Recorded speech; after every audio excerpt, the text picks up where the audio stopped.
Шинэ хоршоо энэ асуудал бол л шүү дээ, тийм ээ. Малчтын хувьд тухайн үедээ сонгуулийн өмнөх намын PR байсан болов гэж би харддیں۔ Бас харддیں۔ Тэгээд хөдөөгөр ингээд явж яхад малчттай уулзаад явж яхад баг дээр нэг сургаагаар одоо хашаа барьцсан. За энэ бол одоо манай авсан зээлээ гэд.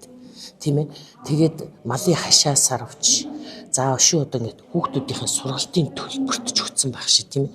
Зүгээр тухайн үеийн 50 саяын зээл бол одоо ахуй амьдралд нь бас тодорхой хэмжээнд үйлдвэрлэл хийх ч юм уу, янз бүрийн одоо жижиг дунд үйлдвэр бол бас нөлөөсөн байж магадгүй л дээ. Гэхдээ эсвэргээрээ энэ бол ер нь бол сайн зээл биш. Зээл гэж би ер нь энийг бол одоо төдийлөн малчтын орлогыг нэмэгдүүлэх, малчтын ахуй амьдралыг сайжруулах юм босгочих тийм зээл биш ээ.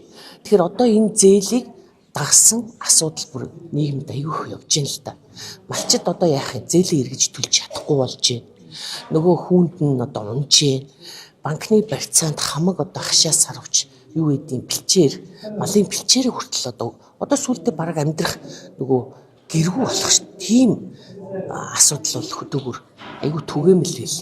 Тэгээ одоо миний санаж байгаагаар ер нь бол шинэ хоршоо энэ хөдөлгөөнд хамрагдсан малчид одоо юунаас гарцсан төсвөөс гарсан зээл нь өөрөө бараг 1/80 гарцсан шүү.